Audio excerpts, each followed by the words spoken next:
أعوذ بالله من الشيطان الرجيم.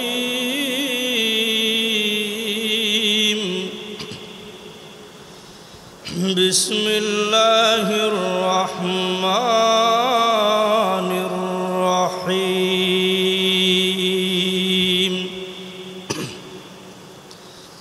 شهر رمضان الذي أنزل فيه القرآن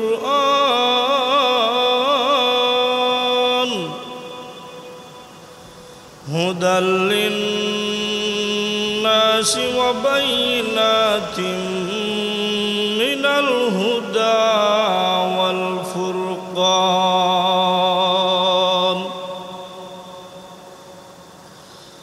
عن ابن عمر رضي الله عنه قال قال رسول الله صلى الله عليه وسلم إن الله وملائكته يصلون على المتسحرين أو كما قال عليه الصلاة والسلام.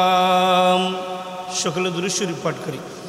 اللهم صل على محمد وعلى آل محمد كما صليت على إبراهيم وعلى آل إبراهيم إنك حميد مجيد. اللهم بارك على محمد وعلى آل محمد كما باركت على إبراهيم وعلى آل إبراهيم إنك حميد مجيد. بلغ العلا بكماله كشف الدجى بجماله حسنت جميع خصاله صلوا عليه وآله.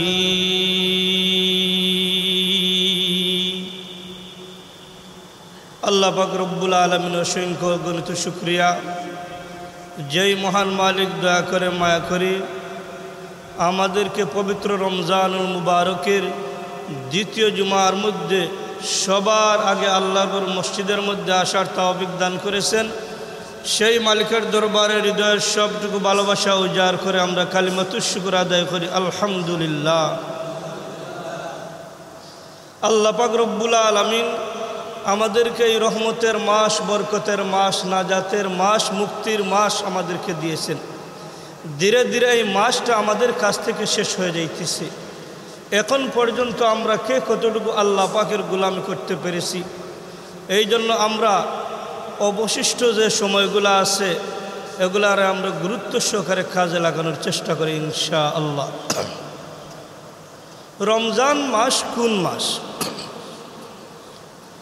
আল্লাহ পাক রব্বুল আলামিন পবিত্র কোরআনের সূরাতুল বাকারার 185 নম্বর আয়াতে কারিমার মধ্যে আমার আল্লাহ বলেন, শাহরু রমাদানাল্লাযী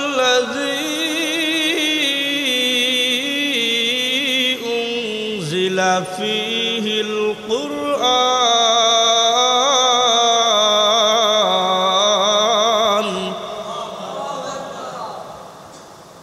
হুদাল লিন্নাসি ওয়া বাইনাতিম মিনাল হুদা ওয়াল ফুরকান।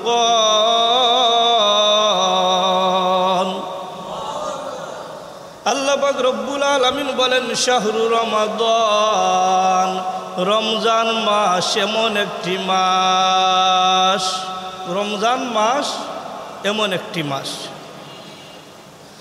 আল্লাযী উনজিলা ফীহিল কুরআন,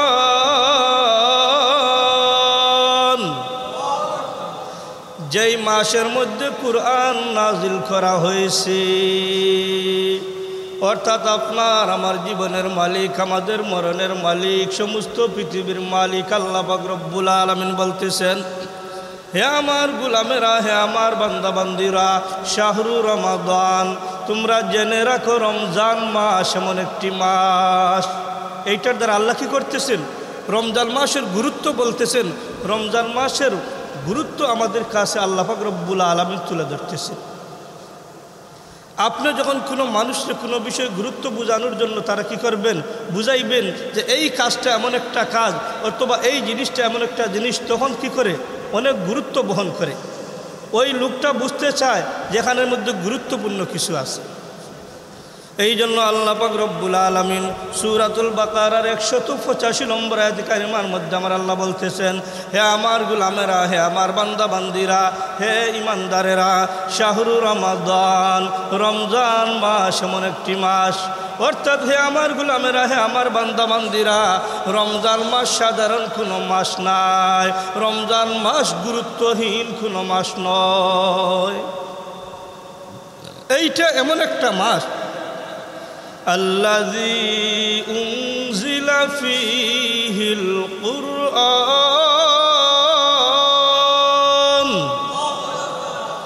যেই মাসের মধ্যে কুরআন নাজিল করা হয়েছে। অর্থাৎ আল্লাহ পাক রব্বুল আলামিন আমাদেরকে বলতেছেন, হে আমার গোলামেরা, হে আমার বান্দা বান্দিরা, ওই রমজান মাসের মধ্যেই আমি কুরআন নাজিল করেছি। সুতরাং তোমরা বুঝতে পারো, তোমরা বোঝার চেষ্টা করো ওই রমজান মাসটা কেমন গুরুত্বপূর্ণ মাস।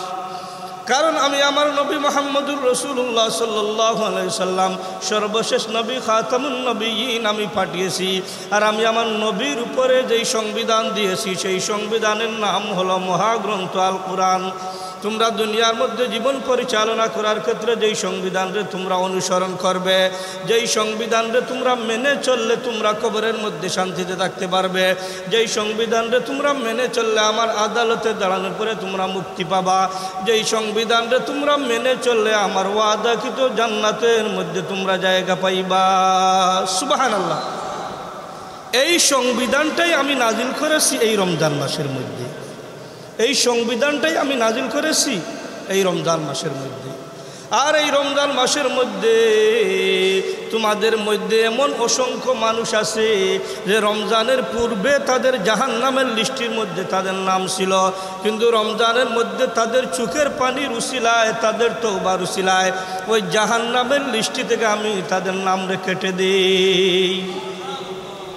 এবং ওই রমজান মাসের মধ্যে এমন অসংখ্য অগণিত বান্দা বান্দিরা আছেন যাদের মুনাজাতের মাধ্যমে, যাদের তওবার মাধ্যমে, যাদের প্রার্থনার মাধ্যমে আমি তাদের নামটা জান্নাতের লিস্টির মধ্যে তুলে দিই। আল্লাহ কি করলেন? ওই রমজান মাসের গুরুত্ব আমাদেরকে বুঝাইলেন। শাহরু রমাদান, রমজান মাস এমন একটি মাস, আল্লাযী উনজিলা ফীহিল কুরআন,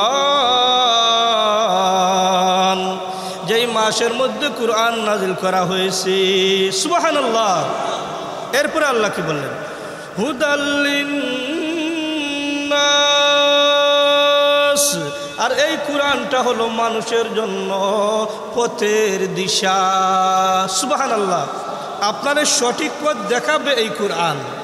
আপনাকে জাহান্নামের পথ, জান্নাতের পথ কি করবে? এই কুরআনে আপনার পরিচয় করে দিবে। আপনি হেদায়েতের পথে, সৎ পথে চলবেন, এটা মানব জাতির জন্য কি? সঠিক পথের দিশারি। ওয়াবাইনাত, এবং সৎ পথের সুস্পষ্ট নিদর্শন। আপনি যে সঠিক পথে চলবেন এটার একবারে স্পষ্ট নিদর্শন আপনার কি দিবে? এই কুরআন দিবে। ওয়াবাইনাতিম মিনাল হুদা, এবং একটা সৎপথের সুস্পষ্ট নিদর্শন। ওয়াল ফুরকান, আর এই কুরআনটা হচ্ছে হক এবং বাতিলের মধ্যে পার্থক্যকারী। এই কুরআনটা কি? হক এবং বাতিলের মধ্যে পার্থক্যকারী। এই কোরআন আপনারে বলে দিবে যে আপনি এই রাস্তা দিয়ে চললে গো আল্লাহর গোলাম, আপনি সরাসরি ধীরে ধীরে আপনি জান্নাতের মধ্যে পৌঁছে যাবেন। আবার এই কোরআন আপনারে বলে দিবে ওগো আল্লাহ পাকের বান্দা এবং বান্দি, আপনি যেই পথে চলতেছেন ওই পথটা সঠিক না, ওই পথটা ভালো পথ না, কারণ ওই পথটা ধীরে ধীরে তোমাকে জাহান্নাম পর্যন্ত পৌঁছিয়ে দিবে। হক এবং বাতিলের পার্থক্যকারী হচ্ছে এই আল কোরআন। যা কোরআনের তাফসীর ব্যাখ্যা আমরা এখানে রেখে আমরা একটু হাদিস শরীফের দিকে অগ্রসর হই। নবীজি বলেন রমজান শরীফের ব্যাপারে, রমজানের বিষয়ে আমার উম্মতদেরকে এমন 5টা জিনিস দেওয়া হয়েছে যা পূর্ববর্তী কোনো রোজাদারকে, পূর্ববর্তী কোনো উম্মতদিগকে সেটা দেওয়া হয় নাই। জোরে বলুন সুবহানাল্লাহ, আরও জোরে সুবহানাল্লাহ। যে রমজান শরীফের ব্যাপারে আমার উম্মতরে আল্লাহ পাক রব্বুল আলামিন বিশেষভাবে, খাসভাবে, আলাদাভাবে এমন 5টা জিনিস দিয়েছেন যেটা আগেরকার কোনো উম্মতরে দেওয়া হয় নাই। আবার বলুন সুবহানাল্লাহ। তার মধ্যে থেকে 1 নম্বর হলো, একে একে আমরা 5টা জিনিসটা আমরা কী করবো, শুনবো এবং এটা আমাদের হৃদয়ের মধ্যে জায়গা করে নেব। নবীজি বলেন আমার উম্মতদেরকে খাসভাবে যে 5টা জিনিস দেওয়া হয়েছে তার মধ্যে থেকে 1 নম্বর হলো রোজাদারের মুখের দুর্গন্ধ আল্লাহ পাক রব্বুল আলামিনের কাছে মিশকে আম্বরের গ্রানের চাইতেও বেশি পছন্দনীয়। আরও জোরে সুবহানাল্লাহ। আমরা যে রোজা রাখি, রোজা রাখার পরে ক্ষুধার্ত থাকা অবস্থায় পাকস্থলী থেকে একটা বাতাস বাহির হয়, যেটা দুনিয়ার দৃষ্টিতে, মানুষের দৃষ্টিতে ক্ষুধার বাতাস বা দুর্গন্ধ থাকতে পারে, খারাপ লাগতে পারে, কিন্তু আমার আল্লাহ বলেন হে আমার গোলাম, হে আমার বান্দা, হে আমার বান্দি, তুমি রোজা রাখছো আমি আল্লাহর জন্য, এই জন্য তোমার ওই রোজার দুর্গন্ধটা, ওই বাতাসটা আমি আল্লাহর কাছে মিশকে আম্বরের চাইতেও বেশি পছন্দনীয়। এইটা যে আপনি ব্রাশ করেন নাই দুর্গন্ধ, সেইটা নয়। এটা মুহাদ্দিসিনে কেরাম বলতেছেন ক্ষুধার্ত থাকার কারণে পাকস্থলী থেকে একটা বাতাস বাহির হতে পারে। ওই বাতাসটা যদিও দুনিয়ার মানুষের দৃষ্টিতে কারো কাছে ভালো না লাগে, কিন্তু আমি আল্লাহর কাছে এইটা মিশকে আম্বরের চাইতে বেশি পছন্দনীয়। বলুন সুবহানাল্লাহ। 1 নম্বর নবীজি 5টা জিনিস বলছেন, তার মধ্যে থেকে কয় নম্বর বললাম? 1 নম্বর।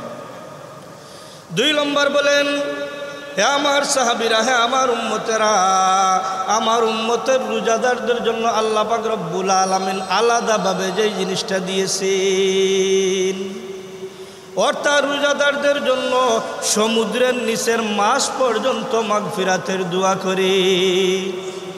জোরে সুবহানাল্লাহ। আপনি আমি যে রোজা রাখছি, আমাদের জন্য সমুদ্রের নিচে, পুকুরের নিচে, বিলের নিচে, খালের নিচে মাছ আছে না, ওই মাছ পর্যন্ত কি করে আমাদের মাগফিরাতের জন্য আল্লাহর কাছে দোয়া করে। জোরে বলুন সুবহানাল্লাহ। এবার আপনাদের প্রশ্ন থাকতে পারে, হুজুর ওই সমুদ্রের নিচের মাছের কথা বললেন কেন? মুহাদ্দিসিনা কেরাম বলেন যে রোজাদারদের জন্য যেহেতু অধিক পরিমাণে সৃষ্টিজীব দোয়া করে, এইটা বোঝানোর জন্য বলা হয়েছে পৃথিবীর মধ্যে হাজার হাজার মখলুকাত আছে, এগুলা তো অবশ্যই দোয়া করে, এমনকি সমুদ্রের নিচের মাছ পর্যন্ত ওই রোজাদারের জন্য মাগফিরাতের দোয়া করে। বুঝলেন যে রোজাদারদের জন্য দোয়াকারী সংখ্যা এত বেশি, এত অধিক পরিমাণ। সৃষ্টিজীবের মধ্যে যা আছে সব কিছু তো দোয়া করেই করে, সমুদ্রের নিচের মাছ পর্যন্ত রোজাদারের জন্য দোয়া করে। বলুন সুবহানাল্লাহ। এইটাই বোঝানোর জন্য কি করলেন, এখানে সমুদ্রের নিচের মাছের কথা নিয়ে আসলেন। তাহলে আমরা কয়টা পেলাম? 2টা পেলাম। 1 নম্বর হলো রোজাদারের মুখের দুর্গন্ধ আল্লাহ তাআলার কাছে মিশকে আম্বরের চাইতে বেশি পছন্দনীয়, আল্লাহ বেশি ভালোবাসেন। 2 নম্বর সমুদ্রের নিচের মাছ পর্যন্ত রোজাদারের জন্য কি করে মাগফিরাতের দোয়া করে। 3 নম্বর স্মরণ রাখবেন, কয় নম্বর? 3 নম্বর। নবীজি বলেন হে আমার সাহাবীরা, হে আমার উম্মতেরা, রোজাদারদের জন্য আল্লাহ পাক রব্বুল আলামিন প্রত্যেক দিন জান্নাত কি করেন ফেরেশতাদেরকে সাজিয়ে রাখতে বলেন সুবহানাল্লাহ। ফেরেশতাদেরকে বলেন, দায়িত্বশীল ফেরেশতাদেরকে, হে আমার ফেরেশতারা, তোমরা জান্নাতটা সুন্দরভাবে তোমরা সাজিয়ে রাখো আমার রোজাদারদের জন্য, কারণ ওই রোজাদারেরা আমি আল্লাহর জন্য রোজা রাখে, এই জন্য তাদের সরাসরি বিনিময় হবে জান্নাত। এছাড়া আল্লাহ পাক রব্বুল আলামিন জান্নাতকে সম্বোধন করে বলেন, কারে? জান্নাতকে সম্বোধন করে বলেন, হে জান্নাত, অতি সত্বর আমার রোজাদার বান্দাবান্দিরা তাদের দুনিয়ার কষ্ট ক্লেশ তারা দূরে রেখে অতি সত্বর তোমার মধ্যে এসে পৌঁছাবে। আরো জোরে সুবহানাল্লাহ। যে অতি সত্বর রোজাদাররা কি করবে? দুনিয়ার কষ্টগুলা শেষ করে জান্নাতের মধ্যে এসে পৌঁছাইবে। বলুন সুবহানাল্লাহ। কয় নম্বর গেল? 3 নম্বর। 4 নম্বর, নবীজি বলেন, হে আমার উম্মতেরা, হে আমার সাহাবীরা, এই রমজান মাসের মধ্যে আল্লাহ পাক রব্বুল আলামিন আমার রোজাদার উম্মতের সুবিধার্থে শয়তানরে আল্লাহ পাক রব্বুল আলামিন বন্দী করে রাখেন সুবহানাল্লাহ। শয়তানরে আল্লাহ পাক রব্বুল আলামিন আবদ্ধ করে রাখেন, বন্দী করে রাখেন। এই জন্য দেখা যায় রমজানের আগে অনেক মানুষ মদ পান করত, কিন্তু অন্তত রমজানের সম্মানে সে আর মদ পান করে না, ঠিক কিনা? রমজানের আগে এমন চুরও দেখা যায় যে সারা 11টা মাস সে চুরি করেছে। রমজান মাস আসার আগে, সবাই না কিন্তু, রমজান মাস আসার সময় ওই কিছু কিছু চুরাও আছে, তারা চুরি বন্ধ করে দেয়। রমজান মাস আসার আগে অনেক ডাকাতরা ডাকাতি করত, কিন্তু রমজানের সম্মানার্থে কিছু ডাকাত আছে, ডাকাত হলেও তাদের ভিতরে কিছু না কিছু ভয় আছে। সে চিন্তা করে রমজান আসছে, সুতরাং রমজানের মধ্যে আমি আর ডাকাতি করব না। রমজানের আগে অনেক মানুষে ঘুষ খেত, কিন্তু কিছু কিছু ঘুষখোর এমন থাকে যারা রমজানের সম্মানার্থে তারা বলে যে না, অন্তত একটা মাস আমি ঘুষ খাবো না। রমজানের আগে অনেক মানুষ হয়তো জিনা ব্যভিচার করত, কিন্তু রমজানের সম্মানার্থে ওই সময় সে কি করে? রমজানের জন্য সে জিনা ব্যভিচার ছেড়ে দেয়। অর্থাৎ তার পিছনে যে শয়তানটা কাজ করত, ওই শয়তান আর তার পিছনে কাজ করতেছে না, এই জন্য সে ছেড়ে দেয়। এবার আপনারা বলতে পারেন, মুহাদ্দিসিন একরাম এটা লম্বা ব্যাখ্যা করছেন, এরপরেও অঘটন ঘটে কিনা আমাদের দেশের মধ্যে রমজানে? করে। এরা কারা করে? এরা করে কিসের জন্য? মুহাদ্দিসিন একরাম লম্বা লম্বা বিভিন্ন ব্যাখ্যা দিয়েছেন, সব ব্যাখ্যাগুলো আনা সম্ভব না। সব বলতেছেন, একটা মানুষ 11 মাস কি করছে? একটা গুনাহ করছে। 11 মাস কি করছে? একটা গুনাহ করছে। ওই গুনাহ করতে করতে সে গুনার মধ্যে মিশে গেছে, তার রক্তে মাংসের মধ্যে গুনাহ মিশে গেছে। এখন রমজানের মধ্যে আল্লাহ যদিও শয়তানরে দূরে রাখছেন, কিন্তু তার সেই অভ্যাস অনুযায়ী, তার সেই আগের মজা অনুযায়ী, সেই ধারাবাহিকতায় সে রমজানের মধ্যে কি করে? গুনাহ করে। যেমন ফ্যান চলে না, ফ্যানের সুইচটা বন্ধ করার সাথে সাথেই কি ফ্যান সাথে সাথে বন্ধ হয়ে যাবে, আরও কিছুক্ষণ কি করবে? ঘুরবে। এইটা একটা ব্যাখ্যা। আরও কিছুক্ষণ কি করবে? ঘুরবে। যেই সময় গাড়ির ড্রাইভার গাড়িটা ব্রেক করেন, ব্রেক যেই জায়গায় করবেন সেই জায়গায় থেমে যাবেন, আর একটু সামনে চলে যাবে। উদাহরণ এমনই, ওই যে লোকগুলা গুনাহ করে এই রমজানের মধ্যে, তার এই পূর্বের অভ্যাস অনুযায়ী কি করে? ওই রমজানের মধ্যেও সে গুনাহ ছাড়তে পারে না। এই মানুষগুলাই হইল হতবাগা, দুর্বাগা। এই জন্য আমরা আমাদেরকে সংশোধন করে নিই। তো 4 নম্বর নবীজি বললেন, রমজানের মধ্যে শয়তানদেরকে কি করা হয়? শিকলবন্দি করে আবদ্ধ করে রাখা হয়। 5 নম্বর, নবীজি বলেন, রমজানের শেষ রাত্রির মধ্যে আল্লাহ পাক রব্বুল আলামিন রোজাদারদের জীবনের সকল গুনারে মাফ করে দেন। আরো জোরে সুবহানাল্লাহ। এবার কি করলেন? সাহাবা একরাম জিজ্ঞাসা করলেন, ইয়া রাসূলুল্লাহ, ইয়া হাবিবাল্লাহ, ওই রাত্রে কি শবে কদরের রাত্রি? যেই সময় কি করলেন? নবীজির কথা বললেন। সাহাবা একরাম জিজ্ঞাসা করতেন, সবাইরে যে মাফ করে দিবেন রমজানের শেষে, বলতেছেন এইটা কি শবে কদরের রাত্রি?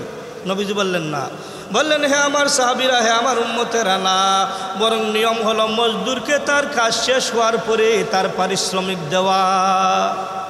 সুতরাং এখান থেকে আমরা আরেকটা পরিষ্কার বিষয় পেয়ে গেলাম, আমরা তো শবে কদর আলাদাভাবে পাবোই পাবো, আর রমজানের শেষ রজনীর মধ্যে আল্লাহ পাক রব্বুল আলামিন রোজাদারদের জীবনের সকল গুনাহ মাফ করে দিবেন। বলুন সুবহানাল্লাহ। এবার আপনারা আমার সাথে একটু কথা বলেন, আল্লাহ পাক রব্বুল আলামিন শেষ রজনীর মধ্যে কাদেরকে মাফ করবেন? যারা 30টা রোজা আদায় করছে তাদেরকেই তো। শরীয়ত সম্মত উজর হইলে ভিন্ন কথা, কিন্তু আপনার ইচ্ছাকৃতভাবে কারণবশত যুবকরা রোজা ভাঙতেছে না। চতুর্দিকে ঘুরলেই দেখবেন চায়ের স্টলগুলার মধ্যে কাপড়টা নিয়ে, লাল ফ্লেগটা নিয়ে, সবুজ ফ্লেগটা নিয়ে, কাপড়টা নিয়ে ভিতরের মধ্যে কি করতেছে? খাওয়া দাওয়া চলতেছে, ঠিক কিনা? আল্লাহ কি এদেরকে মাফ করবেন? জি না, এরা তো রোজাদার নয়, এরা আল্লাহ পাকের ফরজ বিধানের বিরুদ্ধে সরাসরি কি করছে? বিদ্রোহ ঘোষণা করছে। এদেরকে আল্লাহ মাফ করবেন।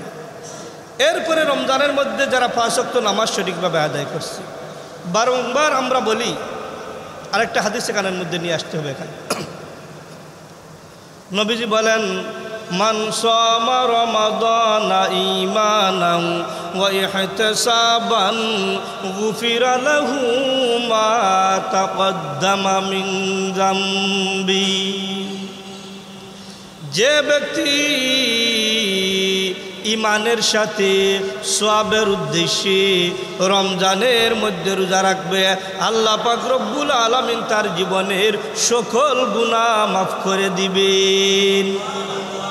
কথা বুঝছেন? এখানে যে ব্যক্তি ইমানের সাথে, ইমান অবশ্যই থাকতে হবে, কোনো শিরকের মধ্যে জড়িত থাকা যাবে না, এবং সওয়াবের উদ্দেশ্যে রমজান মাসের মধ্যে রোজা রাখবে, আল্লাহ পাক রব্বুল আলামিন তার জীবনের সকল গুনাহ মাফ করে দিবেন।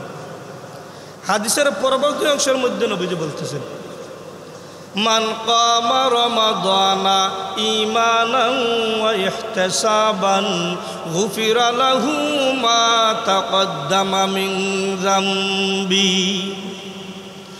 যে ব্যক্তি রমজানের রাত্রে ইমানের সাথে সওয়াবের উদ্দেশ্যে রাত্রির নামাজ আদায় করবে, আল্লাহ পাক রব্বুল আলামিন তাদের জীবনের সকল গুনাহে মাফ করে দিবেন। হাদিসের প্রথম অংশের মধ্যে বললেন মান সামা রমাদানা, শেষের অংশের মধ্যে বললেন মান কামা রমাদানা। প্রথম অংশের মধ্যে বললেন রমজানের মধ্যে যারা কি করবে? ইমানের সাথে সওয়াবের উদ্দেশ্যে রোজা রাখবে, আল্লাহ তাদের জীবনের সকল গুনাহে মাফ করে দিবেন। আর দ্বিতীয় অংশের মধ্যে বললেন যে ব্যক্তি ইমানের সাথে সওয়াবের উদ্দেশ্যে রমজান মাসের রাত্রির নামাজ আদায় করবে, আল্লাহ তার জীবনের সকল গুনাহ মাফ করে দেবে। আজকে বাংলাদেশের সর্ববৃহৎ উলামায়ে কেরাম সবাই বলতেছেন যে তারাবির নামাজ আপনি 20 টাকাত পড়েন। রাত্রিবেলা রমজানের আলাদাভাবে আমরা কোন নামাজটা পড়ি? তারাবির নামাজ। এই জন্য আপনি বুঝে শুনে হোক, আপনি উলামায়ে কেরামের কথা শুনেন। পৃথিবীর এত বড় বড় বড় বিখ্যাত আলেমের চাইতে, আপনার ইমামের চাইতে, আপনার খতিবের চাইতে, আপনার ধর্মগুরুর চাইতে আপনার জ্ঞান এত বেশি হয়ে যায় নাই। বিভিন্ন মাসআলাগত বা বিভিন্ন আলোচনা আছে যেগুলো সারাংশ সারমর্ম আপনি বুঝেন না, এই জন্য যে কেউ ফতোয়া দিতে পারে না। ঠিক আছে, এক একটা বিষয়ের ফতোয়া সমাধান দিতে গেলে উলামায়ে কেরাম কিতাবের পর কিতাব, ঘন্টার পর ঘন্টা, দিনের পর দিন রিচার্জ করে একটা ফতোয়া দিতে কি করেন? দ্বিধাবোধ করেন। আর আপনি মোবাইলের মধ্যে একটা কথা শুনলেন, এটার ফতোয়া আপনি দিয়ে নিজের বিচার নিজে কইরা নিজের আমলের মধ্যে আপনি কমতি করতেছেন। ওগুলো আমরা করতে যাব না ইনশাআল্লাহ। এই জন্য নবীজি হাদিসের মধ্যে বললেন মান কামা রমাদানা ঈমানান ওয়া ইহতিসাবান গুফিরা লাহু মা তাকদ্দামা মিন যামবি। যে ব্যক্তি রমজানের রাত্রে ইমানের উদ্দেশ্যে, ইমানের সাথে সওয়াবের উদ্দেশ্যে রাত্রের নামাজ আদায় করবে, আল্লাহ পাক রব্বুল আলামিন তার জীবনের সকল গুনাহ মাফ করে দিবেন। জুড়ে বলুন সুবহানাল্লাহ। তাহলে 5 নম্বরে আমরা পেলাম কি? ওই যে নবীজির 5টা কথা, যে নবীজি কি করছেন? বলছেন আমার উম্মতের জন্য রমজানের বিষয়ে আল্লাহ পাক রব্বুল আলামিন আলাদাভাবে 5টা জিনিস দিয়েছেন যেগুলা পূর্বের উম্মতদেরকে আল্লাহ দেন নাই। 1 নম্বরে কি?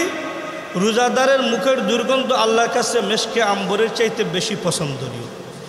2 নম্বর, রোজাদারের জন্য সমস্ত পৃথিবীর সব কিছু তো দোয়া করেই সমুদ্রের নিচের মাছ পর্যন্ত মাগফিরাতের দোয়া করে। 3 নম্বর, রোজাদারদের জন্য প্রত্যেক দিন জান্নাতকে সজ্জিত করা হয়, জান্নাতকে সাজানো হয়।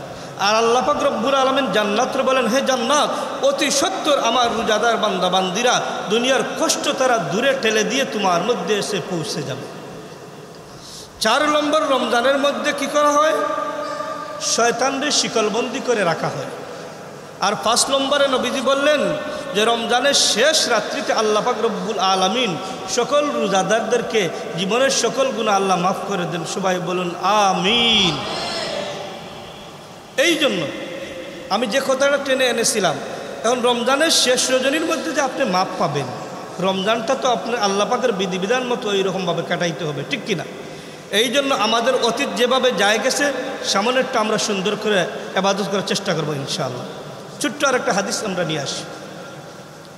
আল্লাহ নবীর সাহাবী কাব ইবনে উজরা রাদিয়াল্লাহু আনহু বলতেছেন, নবীজি একদিন মিম্বরের মধ্যে উঠে, আমি যেই রকমভাবে মিম্বরের মধ্যে এসে বসলাম, ওই সময় সাহাবায়ে কেরামদেরকে বললেন, তোমরা কাছাকাছি এসে যাও, কাছাকাছি এসে যাও।